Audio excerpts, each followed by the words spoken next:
നമസ്കാരം, any time ന്യൂസിലേക്ക് സ്വാഗതം. ഞാൻ നിതിൻ. പ്രധാന വാർത്തകൾ. കോൺഗ്രസിലെ മുഖ്യമന്ത്രി സ്ഥാനാർത്ഥിയുമായി ബന്ധപ്പെട്ട് മുഖ്യമന്ത്രി പിണറായി വിജയൻ നടത്തിയ പ്രതികരണത്തിന് മറുപടിയായി രമേശ് ചെന്നിത്തല. ടോൾ വേണ്ടെന്ന പഴയ നിലപാടിൽ ഉറച്ചു നിൽക്കാനാവില്ലെന്ന് മുൻ ധനമന്ത്രി തോമസ് ഐസക്. കെ രാധാകൃഷ്ണന് നോവ് സമ്മാനിച്ച് അമ്മ ചിന്ന വിട പറഞ്ഞു. പാതിവില തട്ടിപ്പ്, ബുഷറ റഷീദിന്റെ കുരുക്ക് മുറുകുന്നു. കേരളത്തിൽ അപ്രഖ്യാപിത നിയമന നിരോധനമെന്ന് വി.ഡി. സതീശൻ. അനന്തകൃഷ്ണൻ പ്രതിയായ CSR തട്ടിപ്പ് കേസിൽ വിശദീകരണവുമായി BJP നേതാവ് NN രാധാകൃഷ്ണൻ. ഇരുചക്രവാഹന തട്ടിപ്പ് കേസിൽ നജീബ് കാന്തപുരം MLA പങ്ക് അന്വേഷിക്കണമെന്ന് ഡോക്ടർ P. സരിൻ. കോൺഗ്രസിലെ മുഖ്യമന്ത്രി സ്ഥാനാർത്ഥിയുമായി ബന്ധപ്പെട്ട് മുഖ്യമന്ത്രി പിണറായി വിജയൻ നടത്തിയ പ്രതികരണത്തിന് മറുപടിയായി രമേശ് ചെന്നിത്തല. കോൺഗ്രസിലെ മുഖ്യമന്ത്രി സ്ഥാനവുമായി ബന്ധപ്പെട്ട് മുഖ്യമന്ത്രി പിണറായി വിജയൻ നടത്തിയ പ്രതികരണത്തിന് മറുപടിയുമായി കോൺഗ്രസ് നേതാവ് രമേശ് ചെന്നിത്തല. തങ്ങളെ സംബന്ധിച്ച് പാർട്ടിയിൽ അഭിപ്രായ ഭിന്നതയില്ല. തങ്ങളുടെ പാർട്ടിയിൽ ഒരു ബോംബും ഇല്ല. യഥാർത്ഥത്തിൽ ബോംബുള്ളത് CPIM-ലാണെന്നും രമേശ് ചെന്നിത്തല വിമർശിച്ചു. എലപ്പുള്ളിയിൽ മദ്യനിർമ്മാണശാലയുമായി മുന്നോട്ട് പോകാനുള്ള നീക്കം ചൊറുക്കുമെന്നും രമേശ് ചെന്നിത്തല പറഞ്ഞു. സർക്കാർ തന്നെയാണ് ഒയാസിസ് കമ്പനിയെ ക്ഷണിച്ചത്. ഇക്കാര്യത്തിൽ ഘടകകക്ഷികളെ പോലും ബോധ്യപ്പെടുത്താൻ സർക്കാരിന് കഴിഞ്ഞില്ലെന്നും രമേശ് ചെന്നിത്തല പറഞ്ഞു. ടോൾ വേണ്ടെന്ന പഴയ നിലപാടിൽ ഉറച്ചു നിൽക്കാനാവില്ലെന്ന് മുൻ ധനമന്ത്രി തോമസ് ഐസക്. ടോൾ വേണ്ടെന്ന പഴയ നിലപാടിൽ ഉറച്ചു നിൽക്കാനാവില്ലെന്ന മുൻ ധനമന്ത്രി തോമസ് ഐസക്. കാലം മാറി കടമെടുപ്പ് പരിധിയിൽ അടക്കം കേന്ദ്രത്തിന്റെ എതിർപ്പ് മറികടക്കാൻ ടോൾ അടക്കം കിഫ്ബി പദ്ധതികളിൽ വരുമാനമുണ്ടാക്കിയാലേ വഴിയുള്ളൂ. ഇതല്ലാതെ മറ്റു മാർഗമുണ്ടെങ്കിൽ ടോളിനെ എതിർക്കുന്ന പ്രതിപക്ഷം പറയണം. ദേശീയപാതയിലെ ടോൾ കിഫ്ബി റോഡുകളിൽ വരില്ലെന്നും അദ്ദേഹം തിരുവനന്തപുരത്ത് വാർത്താ സമ്മേളനത്തിൽ പറഞ്ഞു. കെ രാധാകൃഷ്ണന് നോവ് സമ്മാനിച്ച് അമ്മ ചിന്ന വിട പറഞ്ഞു.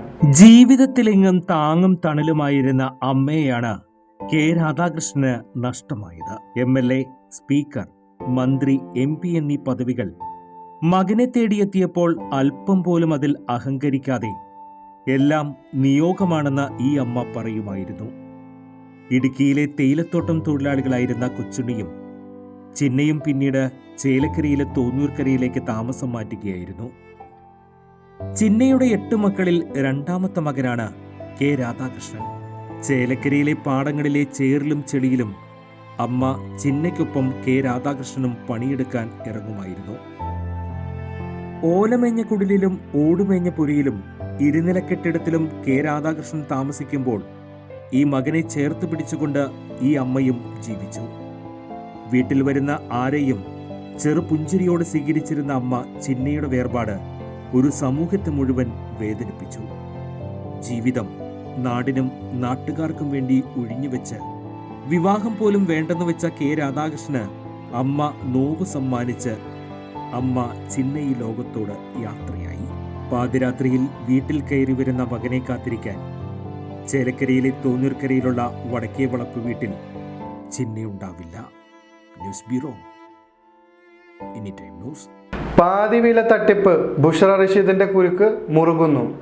കേരളം കണ്ട ഏറ്റവും വലിയ തട്ടിപ്പ് കേസായ പാതിവില കേസുമായി ബന്ധപ്പെട്ട് വടക്കാഞ്ചേരി പോലീസിൽ ഇതിനകം 3 പരാതികൾ ലഭിച്ചു. വടക്കാഞ്ചേരിയിൽ പ്രവർത്തിക്കുന്ന സീഡ് സൊസൈറ്റിയുടെ വടക്കാഞ്ചേരി ബ്രാഞ്ച് പ്രസിഡന്റും നഗരസഭാ കൗൺസിലറുമായ ബുഷറ റഷീദിനെ പോലീസ് ചോദ്യം ചെയ്തേക്കും. ബുഷറ റഷീദിനെതിരെ അന്വേഷണം വേണമെന്ന് DYFI ആവശ്യപ്പെട്ടിട്ടുണ്ട്. ഇത് സംബന്ധിച്ച് DYFI വടക്കാഞ്ചേരി പോലീസിൽ പരാതി നൽകിയിട്ടുണ്ട്. വടക്കാഞ്ചേരിയിലും സമീപ പ്രദേശങ്ങളിലുമായി 48 പേരിൽ നിന്നും പണം കൈപ്പറ്റിയതായാണ് വിവരം. തട്ടിപ്പ് പുറത്തു വന്നപ്പോഴാണ് പണം നിക്ഷേപിച്ച പലരും തട്ടിപ്പിനിരയായി വിവരം അറിയുന്നത്. വരും ദിവസങ്ങളിൽ പരാതിക്കാർ കൂടുമെന്നാണ് കണക്കുകൂട്ടൽ. ഇരുചക്ര വാഹനങ്ങൾ, തയ്യൽ മെഷീൻ, ലാപ്ടോപ്പ് എന്നിവയാണ് പാതിവിലയ്ക്ക് വാഗ്ദാനം ചെയ്തിരുന്നത്. സംഭവവുമായി ബന്ധപ്പെട്ട് ബുഷറ റഷീദിനെതിരെ പതിച്ച പോസ്റ്ററുകൾ പിന്നിൽ കോൺഗ്രസ് പ്രവർത്തകരാണെന്ന് ആരോപണമുണ്ട്.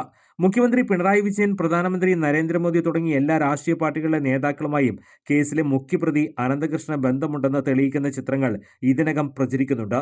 കേസിലെ മുഖ്യപ്രതി അനന്തകൃഷ്ണനെ 5 ദിവസത്തെ പോലീസ് കസ്റ്റഡിയിൽ വിട്ടുകൊണ്ട് പോലീസ് ഉത്തരവിട്ടു. കേരളത്തിൽ അപ്രഖ്യാപിത നിയമന നിരോധനമെന്ന് വി.ഡി. സതീശൻ. കേരളത്തിൽ അപ്രഖ്യാപിത നിയമന നിരോധനമെന്ന് വി.ഡി. സതീശൻ. പിൻവാതിൽ നിയമനങ്ങൾ തകൃതിയായി നടക്കുന്നുണ്ട്. ബോഡി ബിൽഡിംഗ് സ്പോർട്ട് കോട്ടയിൽ നിയമനത്തിലുള്ള കായിക ഇനമായി അംഗീകരിച്ചിട്ടില്ല. ഒളിമ്പിക്സിൽ പങ്കെടുത്തവരെ പോലും തഴഞ്ഞാണ് വിവാദ നിയമനം നടത്തിയത്. CPM പ്രവർത്തകർക്ക് സർക്കാർ ജോലിയിലേക്കുള്ള സംവിധാനമല്ല സ്പോർട്സ് കോട്ട നിയമനം. നേരിട്ട് ഇൻസ്പെക്ടർ റാങ്കിലേക്ക് നിയമിക്കരുതെന്ന നിയമമുണ്ട്. ആഭ്യന്തര വകുപ്പും കൊടുത്ത നിർദ്ദേശങ്ങൾ തള്ളിയാണ് നിയമനം. ബോഡി ബിൽഡിംഗ് താരത്തിന്റെ അനധികൃത നിയമനത്തിനെതിരെ പ്രതിപക്ഷം നിയമപരമായി നടപടികൾ സ്വീകരിക്കുമെന്നും പ്രതിപക്ഷ നേതാവ് അറിയിച്ചു. അനന്തകൃഷ്ണൻ പ്രതിയായ CSR തട്ടിപ്പ് കേസിൽ വിശദീകരണവുമായി BJP നേതാവ് NN രാധാകൃഷ്ണൻ. അനന്തകൃഷ്ണൻ പ്രതിയായ CSR തട്ടിപ്പ് കേസിൽ വിശദീകരണമായി BJP നേതാവ് AN രാധാകൃഷ്ണൻ. സയൻസ് സംഘടനയും തട്ടിപ്പിന്റെ ഇരയാണെന്നും ജനസേവനത്തിന് വേണ്ടിയാണെന്ന് പദ്ധതിയുടെ ഭാഗമായെന്നും AN രാധാകൃഷ്ണൻ പറഞ്ഞു. സയൻസ് സംഘടന 12 വർഷമായി പൊതുരംഗത്ത് പ്രവർത്തിക്കുന്നു. സേവന പ്രവർത്തനങ്ങൾക്കിടയിൽ പല ആളുകളെയും കണ്ടുമുട്ടിയിട്ടുണ്ട്. താൻ ഏറെ ബഹുമാനിക്കുന്ന സായിഗ്രാം ചെയർമാൻ ആനന്ദകുമാറാണ് പദ്ധതിയുടെ ആശയം പറഞ്ഞത്. നേരത്തെ തിരുവനന്തപുരം പ്രസ് ക്ലബ്ബിൽ ആനന്ദകുമാറും അനന്തകൃഷ്ണനും പഠനോപകരണങ്ങൾ വിതരണം ചെയ്തിട്ടുണ്ട്. മന്ത്രി V ശിവൻകുട്ടിയാണ് പരിപാടി ഉദ്ഘാടനം ചെയ്തത്. NGO കോൺഫെഡറേഷൻ സയൻസ് സംഘടന അംഗമല്ലെന്നും AN രാധാകൃഷ്ണൻ വിശദീകരിച്ചു. NGO കോൺഫെഡറേഷനിൽ സയൻസ് സംഘടന അംഗമല്ലെന്നും AN രാധാകൃഷ്ണൻ വിശദീകരിച്ചു. അനന്തകൃഷ്ണനുമായി ബന്ധപ്പെട്ട 1 രൂപ പോലും പദ്ധതിയുടെ പേരിൽ കൈപ്പറ്റിയിട്ടില്ല. സൈൻ വഴി ബുക്ക് ചെയ്ത എല്ലാവരുടെയും കാര്യത്തിൽ സംഘടനയ്ക്ക് ഉത്തരവാദിത്വമുണ്ട്. കൈകഴുകി ഓടാൻ തയ്യാറല്ല. ആനന്ദകുമാറിനെ പ്രതിക്കൂട്ടിലാക്കാനല്ല. 20 വർഷമായി ആനന്ദകുമാറിനെ അറിയാം. പദ്ധതിയെക്കുറിച്ച് ആനന്ദകുമാർ തന്നോട് പറഞ്ഞത് നല്ല ഉദ്ദേശത്തോടെയാണ്. സയൻസ് സംഘടനയ്ക്ക് ഒരുപാട് പണം കിട്ടാനുണ്ട്. എത്ര തുകയെന്ന് ഇപ്പോൾ പറയാനാകില്ല. കരാറിന്റെ അടിസ്ഥാനത്തിലാണ് പണം കൈമാറിയത്. പരാതി നൽകുന്നതിനെക്കുറിച്ച് ആലോചിക്കുമെന്നും രാധാകൃഷ്ണൻ വ്യക്തമാക്കി. ഇരുചക്രവാഹന തട്ടിപ്പ് കേസിൽ നജീബ് കാന്തപുരം MLAയുടെ പങ്ക് അന്വേഷിക്കണമെന്ന് ഡോക്ടർ P സരീൻ. ഇരുചക്രവാഹന തട്ടിപ്പ് കേസിൽ നജീബ് കാന്തപുരം MLAയുടെ പങ്ക് അന്വേഷിക്കണമെന്ന് ഡോക്ടർ P സരീൻ. 1000 കോടിയുടെ തട്ടിപ്പ് നടന്നത് നജീബ് കാന്തപുരം MLAയുടെ നേതൃത്വത്തിലാണെന്നും മുദ്ര ചാരിറ്റബിൾ ട്രസ്റ്റിന്റെ നേതൃത്വത്തിലാണ് തട്ടിപ്പ് നടത്തിയതെന്നും MLA മുദ്ര ചാരിറ്റബിൾ ഫൗണ്ടേഷനെ കുറിച്ചുള്ള കാര്യങ്ങൾ വ്യക്തമാക്കണമെന്നും സരീൻ ആവശ്യപ്പെട്ടു. ചില സ്ഥലങ്ങളിൽ ജനപ്രതിനിധികൾ ഉദ്ഘാടകരായിട്ടുണ്ട്. പെരിന്തൽമണ്ണയിൽ ഉപഭോക്താക്കളെ കണ്ടെത്തിയത് മുദ്ര വഴിയാണ്. MLA നേരിട്ടാണ് തട്ടിപ്പിന് കൂട്ടുനിന്നത്. ആരാണ് മുദ്ര, എന്താണ് മുദ്ര എന്ന് നജീബ് കാന്തപുരം വ്യക്തമാക്കണം. MLA മറുപടി പറയണം. കള്ളപ്പണം വെളുപ്പിക്കലിനൊപ്പം ജനങ്ങളെ തട്ടിപ്പിനിരയാക്കി തലയെണ്ണി ഫണ്ട് അടിച്ചുമാറ്റിയിരിക്കുകയാണ് MLA, സരീൻ പറഞ്ഞു. നേരിട്ട് ഗുണഭോക്താക്കളെ കണ്ടെത്തി നൽകിയതിൽ നിന്ന് എത്ര കമ്മീഷൻ MLAക്ക് കിട്ടിയെന്നും അദ്ദേഹം ചോദിച്ചു. പാണക്കാട് തങ്ങളുടെ പേരും തട്ടിപ്പിനായി ഉപയോഗിച്ചുവെന്നും സരീൻ ആരോപിച്ചു. കാഴ്ച ഒരനുഗ്രഹമാണെന്ന് മനസ്സിലാക്കാൻ എല്ലാം ഞാൻ കാണുന്നു. ഇമാജിൻ കാഴ്ചകൾ മങ്ങുന്ന ആ ദിവസം എന്റെ കണ്ണുകളെ ബാധിച്ച ഗ്ലോക്കോമയുടെ പ്രധാന ലക്ഷണങ്ങളിൽ ഒന്നാവാം കൂർക്കം വലി. വശങ്ങളിലെ കാഴ്ച മങ്ങി ഒരു കുഴലിലൂടെ പോലെയായി ചുരുങ്ങുന്നു. Treat early four glaucoma. വാർത്തകൾ തുടരുന്നു. K രാധാകൃഷ്ണൻ MPയുടെ മാതാവ് അന്തരിച്ചു. K രാധാകൃഷ്ണൻ MPയുടെ മാതാവ് ചേലക്കര തോന്നൂർക്കര വടക്കേവളപ്പിൽ വീട്ടിൽ ചിന്ന അന്തരിച്ചു. അസുഖം മൂലം ആശുപത്രിയിൽ ചികിത്സയിലായിരുന്നു. മൃതദേഹം തോന്നൂർക്കരയിലെ വസതിയിൽ പരേതനായ കൊച്ചുണ്ണിയുടെ ഭാര്യയാണ്. സംസ്കാരം ഇന്ന് വൈകിട്ട് 5 മണിക്ക് വീട്ടുവളപ്പിൽ. ഷാജു കുറ്റിക്കാടൻ കൊടുത്ത ചിത്രം നെഞ്ചോട് ചേർത്ത് പിടിച്ച് കായിക താരം വിനീഷ്. ആർട്ടിസ്റ്റ് ഷാജു കുറ്റിക്കാടൻ വരച്ചു നൽകിയ തന്റെ ചിത്രം നെഞ്ചോട് ചേർത്ത് പിടിച്ച് നന്ദി പറയുകയാണ് യുവ ഫുട്ബോൾ താരം MR വിനീഷ്. സെർബിൾ പാൾസി ഫുട്ബോൾ ചാമ്പ്യൻഷിപ്പിൽ തിളങ്ങിയ യുവ കായിക താരമാണ് MR വിനീഷ്. ഇതിനു പുറമെ 2023 ഖേല ഇന്ത്യയിൽ പങ്കെടുത്ത കപ്പ് കരസ്ഥമാക്കി. മാർച്ചിൽ ദില്ലിയിൽ വെച്ച് നടക്കുന്ന ഖേല ഇന്ത്യ മത്സരത്തിൽ പങ്കെടുക്കാനും മിടുക്കനായി കായിക താരത്തിന് ക്ഷണം ലഭിച്ചിട്ടുണ്ട്. മനക്കരുത്തും നിശ്ചയദാർഢ്യവും ഉണ്ടെങ്കിൽ ജീവിതത്തിൽ എന്തും നേടിയെടുക്കാമെന്ന് തെളിയിക്കുകയാണ് ഈ ഫുട്ബോൾ താരം. വിനീഷിന്റെ കഴിവ് കണ്ട് അദ്ദേഹത്തിന് പ്രോത്സാഹനം നൽകാനായി വിനീഷിന്റെ ചിത്രം വരച്ചു നൽകിയിരിക്കുകയാണ് തെക്കങ്കര സ്വദേശി കൂടിയായ ആർട്ടിസ്റ്റ് ഷാജു കുറ്റിക്കാടൻ. തനിക്ക് ലഭിച്ച സ്വർണ്ണ മെഡലുകളെക്കാൾ മൂല്യമുള്ളതാണ് ആർട്ടിസ്റ്റ് ഷാജു കുറ്റിക്കാടൻ വരച്ചു നൽകിയ ചിത്രമെന്ന് വിനീഷും മാതാവ് നളിനിയും പറഞ്ഞു.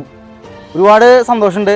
എന്താ പറയുക, നമ്മുടെ ഷൈജേട്ടനെ എല്ലാവർക്കും അറിയുന്നതാണ്. ഷൈജേട്ടൻ എല്ലാ ചിത്രമായിട്ടും നാട്ടിലെ ഇപ്പോൾ സ്കൂളായാലും എവിടെയായാലും ചിത്രം വരയ്ക്കാനൊക്കെ പോകുന്നതാണ്. അപ്പോൾ ഷൈജേട്ടൻ എൻ്റെ ഒരു പടം വരച്ച് എൻ്റെ വീട്ടിൽ കൊടുക്കുന്നപ്പോൾ ഞാൻ അതിശയിച്ചു പോയി. ഒരുപാട് സന്തോഷം. അത്രയും വാക്കുകൾ തന്നെ എനിക്കില്ല. പിന്നെ ഞാനിപ്പോൾ 2023 കേരളത്തിൻ്റെ കളിച്ച് ഉന്നയിച്ചു. അതിന് മുന്നേ ഓസ്ട്രേലിയയിൽ പോയി ഇന്ത്യക്ക് വേണ്ടി ജയിച്ച് ചെയ്യാൻ പറ്റി.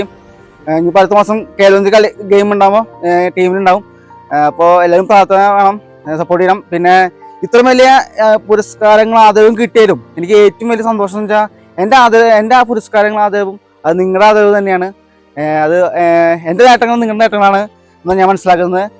പിന്നെ പ്രത്യേകിച്ച് ഷൈജേട്ടനെ ഞാൻ എന്താ പറയുക, ഷൈജേട്ടന് പ്രത്യേകം നന്ദി പറയുന്നു. ഒരുപാട് എന്ന് വെച്ചാൽ ഒരുപാട് പുരസ്കാരങ്ങളൊക്കെ നമുക്ക് കിട്ടിയെങ്കിലും ഒരുപാട് സന്തോഷം. പക്ഷേ എൻ്റെ ഒരു പടം വരച്ച്, എൻ്റെ ഫോട്ടോ വരച്ച് എൻ്റെ വീട്ടിലേക്ക് കൊടുന്ന ആ ഒരു മനസ്സ്, അത് വാക്കുകൾ തന്നെ എനിക്ക് പറയില്ല. അത് എൻ്റെ അമ്മയ്ക്ക് സന്തോഷമേ ഉണ്ടാവും. കാരണം വെച്ചാൽ എൻ്റെ പടം വരച്ച് എൻ്റെ പടം വരച്ച് എൻ്റെ നമ്മുടെ കയ്യിൽ കൊടുക്കുമ്പോൾ അത് അത്രയധികം നന്ദിയുണ്ട്. ആർട്ടിസ്റ്റ് ഷാജു കുറ്റിക്കാടൻ ചിത്രവുമായി വീട്ടിലെത്തിയപ്പോൾ ജീവിതത്തിൽ ലഭിച്ച വലിയ അംഗീകാരമായി തോന്നിയെന്ന് വിനീഷ് പറഞ്ഞു. ചുരുങ്ങിയ കാലം കൊണ്ട് വിവിധ മേഖലകളിൽ വ്യത്യസ്തമായ ചിത്രരചനകൾ നടത്തി ജനശ്രദ്ധ ആകർഷിച്ച ആർട്ടിസ്റ്റാണ് ഷാജു കുറ്റിക്കാടൻ. ഏറെ നാളുകളായി കുട്ടാപ്പൂവിന് ഒരു സർപ്രൈസ് ഗിഫ്റ്റ് കൊടുക്കണമെന്നുള്ള ആഗ്രഹത്തിലാണ് ഞാൻ ഉണ്ടായിരുന്നത്. ഇപ്പോൾ കഴിഞ്ഞ 2023 ഓസ്ട്രേലിയയിൽ നടന്ന ഫുട്ബോൾ മത്സരത്തിൽ കുട്ടാപ്പൂ നല്ല രീതിയിൽ പെർഫോം ചെയ്യുകയും അതിനുശേഷം ഒരു ചിത്രം വരച്ചു കൊടുക്കണം എന്നുള്ളൊരു ആഗ്രഹം ഉണ്ടാവുകയും പിന്നീട് അത് നടക്കാൻ നടന്നില്ല, കുറച്ച് തിരക്കുകാരത് നടന്നില്ല. അതിനുശേഷം കഴിഞ്ഞ വർഷമാണ് ഖേലോ ഇന്ത്യ എന്നുള്ള മത്സരം നടന്നത്. അതിന് കുട്ടാപ്പൂ കേരളത്തെ പ്രതിനിധീകരിച്ച് അവിടെ പോവുകയും കപ്പടിച്ച് വരികയും ചെയ്തു. അപ്പോഴും എൻ്റെ ആഗ്രഹം അവിടെ സഫലമായില്ല. ഇപ്പോഴാണ് ഈ അടുത്ത മാസമാണ് വീണ്ടും ഖേലോ ഇന്ത്യ നമ്മുടെ കേരളത്തിനെ പ്രതിനിധീകരിച്ച് കുട്ടാപ്പൂ പോകുന്നുണ്ട്. അപ്പോൾ അതിനൊരു ആശംസ പറയാൻ കൂടിയാണ്, ആശംസയോടൊപ്പം ഒരു ചിത്രം വരച്ചു കൊടുക്കുക എന്നുള്ളതിൻ്റെ ആഗ്രഹം ഇവിടെ പൂർത്തീകരിക്കുകയാണ്. അപ്പോൾ എന്തായാലും നമ്മുടെ നാടിൻ്റെ ഉയർന്നു വരുന്ന ഒരു സ്പോർട്സ്മാനാണ് കുട്ടാപ്പൂ. മറ്റുള്ളവർക്കൊരു പ്രചോദനമാണ്. കുട്ടാപ്പുമായിട്ട് സംസാരിക്കുമ്പോൾ നമുക്കത് അറിയാൻ പറ്റും. ഇത്രയൊക്കെ ഉന്നതിയിലെത്തിയാലും ആരോട് ഇടപഴകുമ്പോഴും ആ എളിമയും ആ ഒരു പുഞ്ചിരിയും എപ്പോഴും കുട്ടാപ്പൂവിൻ്റെ കൂടെ ഒപ്പമുണ്ട്. അപ്പോൾ ആ ഒരു ഇതൊക്കെ ആകർഷിച്ചുകൊണ്ടാണ് ഞാൻ ഈ ചിത്രം വരയ്ക്കാനും കാരണമായത്. അപ്പോൾ എന്തായാലും ഈ ഖേലോ ഇന്ത്യക്ക് പോകുന്ന കുട്ടാപ്പൂവിന് എല്ലാവിധ ആശംസകളും നേർന്നോളൂ. KSRTCക്ക് സർക്കാർ സഹായം 103 കോടി രൂപ കൂടി അനുവദിച്ചു. KSRTCക്ക് സർക്കാർ സഹായമായി 103.10 കോടി രൂപ അനുവദിച്ചതായി ധനകാര്യമന്ത്രി KN ബാലഗോപാൽ അറിയിച്ചു. പെൻഷൻ വിതരണത്തിനായി 73.10 കോടി രൂപയും മറ്റു കാര്യങ്ങൾക്കുള്ള സഹായമായി 30 കോടി രൂപയും അനുവദിച്ചു. KSRTCക്ക് ഈ സാമ്പത്തിക വർഷത്തെ ബജറ്റിൽ 900 കോടി രൂപയാണ് വകയിരുത്തിയിരുന്നത്. എന്നാൽ ഇതിനകം 1479.42 കോടി രൂപ നൽകി. ബജറ്റ് വകയിരുത്തലിനേക്കാൾ 579.42 കോടി രൂപയാണ് അധികമായി അനുവദിച്ചത്. ADM നവീൻ ബാബുവിന്റെ പോസ്റ്റ്മോർട്ടം മുതൽ സംശയം, അന്വേഷണ സംഘത്തിൽ വിശ്വാസമില്ലെന്ന് ഭാര്യ മഞ്ജുഷ. ADM നവീൻ ബാബുവിന്റെ മരണത്തിൽ നിലവിലെ അന്വേഷണ സംഘത്തിൽ വിശ്വാസമില്ലെന്ന് നവീന്റെ ഭാര്യ ഹൈക്കോടതിയിൽ. CBI അല്ലെങ്കിൽ സംസ്ഥാന ക്രൈംബ്രാഞ്ചെങ്കിലും കേസ് അന്വേഷിക്കണമെന്നും ഡിവിഷൻ ബെഞ്ചിൽ നൽകിയ അപ്പീലിൽ ഭാര്യ മഞ്ജുഷ ചൂണ്ടിക്കാട്ടി.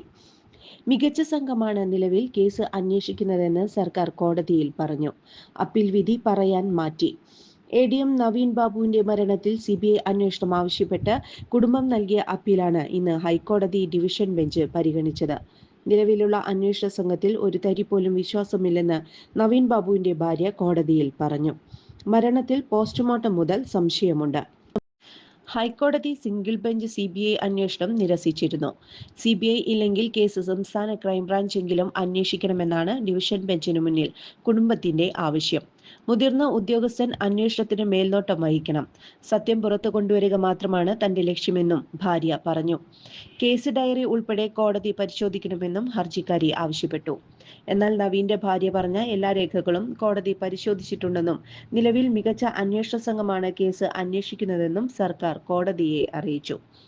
ജസ്റ്റിസ് PB സുരേഷ് കുമാറും ജസ്റ്റിസ് ജോബിൻ സെബാസ്റ്റ്യനും അടങ്ങുന്ന ഡിവിഷൻ ബെഞ്ച് കേസ് വിധി പറയാൻ മാറ്റി. നവീനിന്റെ അടിവസ്ത്രത്തിൽ രക്തം കണ്ടപ്പോൾ അത് മൂത്രത്തിലെ കല്ലാകാമെന്ന് പറഞ്ഞ് തള്ളുകയായിരുന്നു ഡോക്ടർ. നവീന്റെ മരണത്തിൽ ഗൂഢാലോചന പുറത്തു കൊണ്ടുവരണം. നിലവിൽ പ്രത്യേക അന്വേഷണ സംഘം നടത്തുന്നത് പ്രതികളെ രക്ഷപ്പെടുത്താനുള്ള അന്വേഷണമാണ്. ദിവ്യയുടെയും കണ്ണൂർ കളക്ടറുടെയും പ്രശാന്തിന്റെയും ഫോൺ കോൾ രേഖകൾ പോലും ശേഖരിച്ചിട്ടില്ലെന്നും നവീന്റെ ഭാര്യ ചൂണ്ടിക്കാട്ടി. തൃശൂർ കൂർക്കഞ്ചേരി മഹാദേവ ക്ഷേത്രത്തിലെ തൈപ്പൂയ മഹോത്സവത്തിന്റെ കൊടിയേറ്റ് ഭക്തി നിർഭരമായ ചടങ്ങുകളോടെ നടന്നു. തൃശൂർ കുർക്കഞ്ചേരി മഹാദേവ ക്ഷേത്രത്തിലെ തൈപ്പൂയ മഹോത്സവത്തിന്റെ കൊടിയേറ്റ് കർമ്മം ഭക്തി നിർഭരമായ ചടങ്ങുകളോടെ നടന്നു. ക്ഷേത്രം തന്ത്രി പറവൂർ രാകേഷ് മുഖ്യ കാർമ്മികത്വം വഹിച്ചു. ചടങ്ങിൽ നിരവധി ഭക്തർ പങ്കെടുത്തു. പ്രധാന വാർത്തകൾ വീണ്ടും. കോൺഗ്രസിലെ മുഖ്യമന്ത്രി സ്ഥാനാർത്ഥിയുമായി ബന്ധപ്പെട്ട് മുഖ്യമന്ത്രി പിണറായി വിജയൻ നടത്തിയ പ്രതികരണത്തിന് മറുപടിയായി രമേശ് ചെന്നിത്തല. ടോൾ വേണ്ടെന്ന പഴയ നിലപാടിൽ ഉറച്ചു നിൽക്കാനാവില്ലെന്ന് മുൻ ധനമന്ത്രി തോമസ് ഐസക്.